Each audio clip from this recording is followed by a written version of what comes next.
Per explicar d'una altra manera la teoria de l'ànima de Plató, la divisió tripartita de l'ànima, Plató fa servir un altre mite, el que s'anomena mite dels metalls, i que doncs, també té una connexió amb la religiositat. No? De fet, aquesta història mitològica està escampada per múltiples cultures antigues que la fan servir per explicar de què estem fets els humans. Bé, doncs, i forma part també de la mitologia grega, que en mans de Plató queda transformada um, en tres tipologies, no? Els homes on predomina l'or, els que predomina la plata i aquells que predomina el bronze. Val? Aquesta divisió és equivalent a la de l'or seria la racionalitat, la plata seria la voluntat i el bronze seria els desitjos, els impulsos, la matèria. Bé, doncs, evidentment també té una contrapartida, no? en el que serien les classes socials. Això és important perquè aquesta divisió dels éssers humans en tres classes, depenent del metall, no és que els humans siguin purs, en el sentit que són d'or pur o de plata pura, no, sinó que són una barreja. I aquesta barreja és necessària per entendre que tothom participa de les tres instàncies, tothom és racional, tothom té voluntat i tothom és impulsiu. El que passa és que hi ha persones que són més racionals, persones que són més impulsives, i altres persones que són més tenen un tarannà més materialista, més que seria concupiscent, no? Bé, doncs això a més permet establir a Plató la idea de que no es tracta de races humanes, no es tracta de la raça de l'or, la raça de la plata, ni de castes en el sentit que en una casta, a efectes antropològics o sociològics, una casta no permet el traspàs d'una casta a una altra. La casta és una herència genètica gairebé, no? Doncs no, en Plató no està aquesta idea de casta. En Plató està la idea de que les persones són el resultat d'una barreja de tres instàncies i que no depèn del naixement dintre d'una família, ni dintre d'una classe social, ni molt menys dintre d'una qüestió purament genètica, perquè Plató no tenia cap idea sobre la transmissió genètica. No? Eh, simplement vol dir això, que els fills d'uns pastors, no? D'una família de pastors, poden arribar a ser governants. Per què? Perquè la transmissió de les característiques de la seva ànima, d'aquest fill del pastor, no té relació amb la família. Té relació amb l'ànima eh, que hereda, no? Quan es reencarna, no? Quin ànima li cau a sobre, i que és una qüestió que no forma part de l'herència genètica ni de l'herència familiar. Així que per a Plató tots els ciutadans de la ciutat poden ser governants, soldats o productors, que seria l'equivalent, no? A les diferents classes. D'això ja farem donarem més detall quan estem parlant de la política, però aquestes classes socials són, evidentment, tenen una funcionalitat que Plató no pot oblidar, perquè si està pensant en dissenyar la ciutat ideal, doncs ha de pensar en les coses que són necessàries per mantenir una societat, no? Que seria el govern, seria la defensa i seria la producció, l'economia productiva.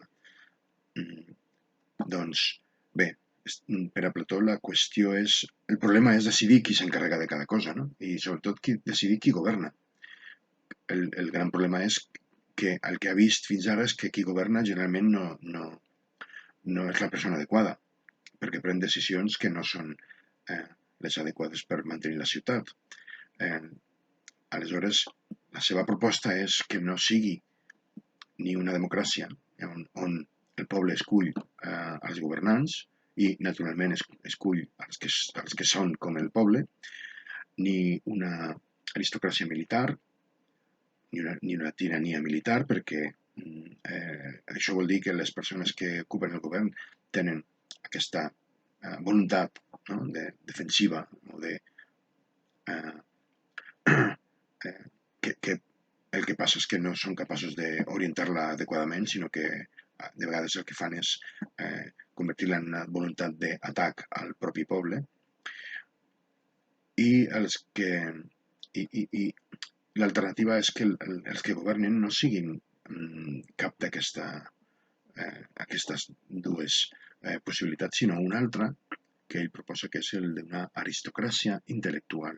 És a dir, han de governar els millors en el sentit que siguin els més savis, els que estiguin capacitats per poder entendre la realitat i ordenar la ciutat d'acord amb aquesta realitat, que naturalment és una realitat amb un component moral. La realitat està vinculada a la virtut, al bé. Aleshores, si intentem entendre la realitat, l'ésser, amb connexió amb el bé com a idea principal, i la virtut que correspon a cada ésser, i la traspassem, la copiem al món de la ciutat, al món sensible, doncs aconseguirem com a resultat tenir una ciutat que sembla l'ésser, a les seves característiques. Bé, això és un petit...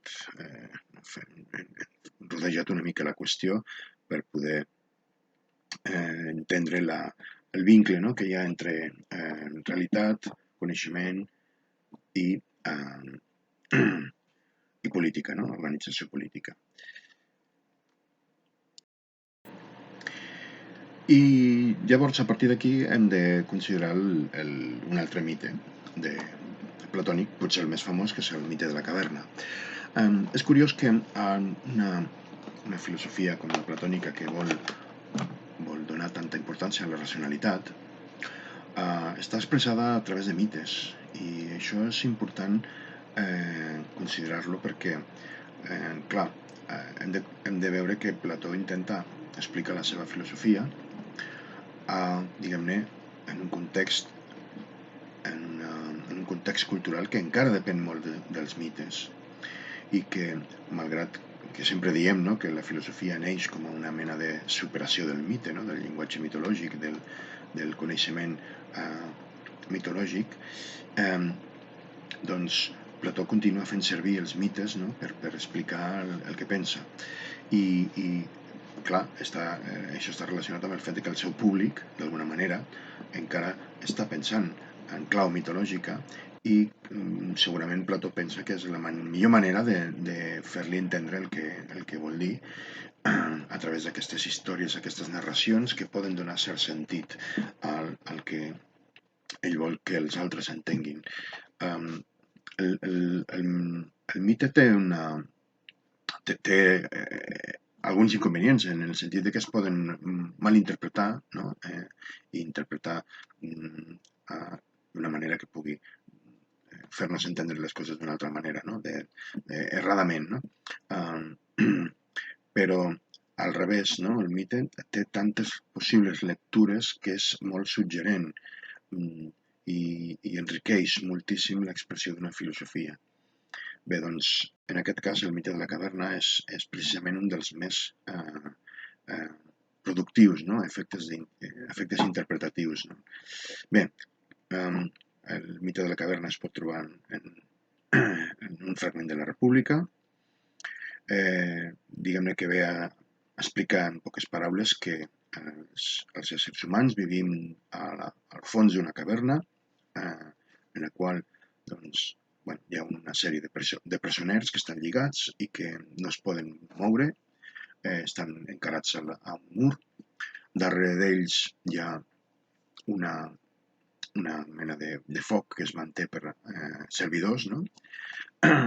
i que amb aquest foc, la llum que produeix aquest foc, es projecta sobre aquest mur que tenen els presoners, i a més, entre el foc i el mur, els servidors, els criats d'ella dintre de la caverna, fan passar una sèrie d'objectes que són projectats, no? La seva ombra és projectada sobre el mur que tenen a la vista els presoners. Llavors, els presoners, com que és l'únic que coneixen, com que és l'única realitat per a ells, doncs allò que es mou, no? Davant dels seus ulls, allò que està projectat sobre la paret, que són ombres d'objectes que tenen al darrere, doncs constitueix la realitat que coneixen. No? I llavors s'entretenen comparant els objectes que passen i discutint entre ells sobre què són, no? Aquests objectes. No? I de vegades podria passar que regularment passa un mateix objecte, no? I té certa regularitat, no? En la seva aparició davant d'ells. No? Vale. Llavors, un d'aquests presoners aconsegueix alliberar-se de les cadenes i inicia un camí de sortida de la caverna. No? Un camí aspre, un camí de pujada. No? Però que amb esforç, amb l'esforç de la voluntat, aconsegueix sortir, treure el cap de la caverna i veure la llum de veritat, no? Deixar de veure el foc que il·lumina una sèrie d'objectes i projecta l'ombra sobre el mur, sinó veure els objectes de la realitat, no? Els arbres, les pedres, el sol, bé, allà dalt de tot el sol, no? Llavors, adonar-se que això és la realitat i que doncs, estava vivint en un lloc fals, en un lloc d'aparences. Aleshores, es queda allà admirat de tot això, d'allò que és real, però no pot quedar-se massa temps allà, sinó que es veu impulsat a tornar per explicar als altres el que ha vist, no? La realitat. No? I llavors torna a la caverna i els diu, no? als seus companys presoners que el que ha vist, el que veuen ells no és real, sinó que hi ha un altre món, no? A fora, que és més maco i és real. No? Llavors els altres el prenen per boig, no se'l creuen, perquè com que l'única cosa que han vist és allò que tenen al davant, és l'única cosa que pensen que és real. I bueno, el prenen per boig i el volen matar. Doncs bé, doncs aquesta narració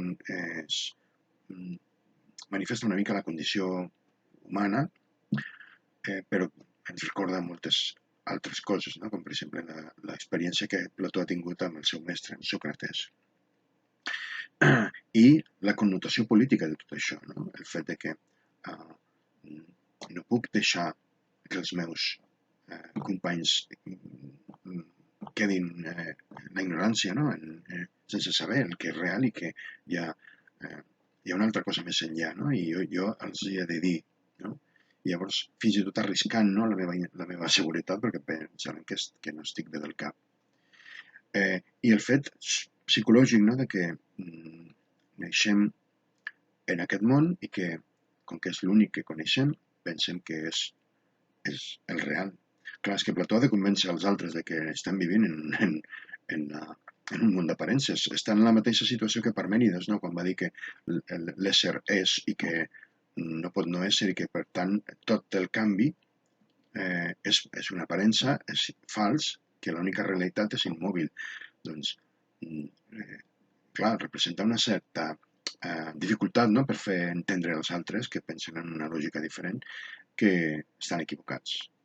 Bé, doncs, en aquesta situació queda Plató intentant mostrar als altres que hi ha una realitat que està més enllà.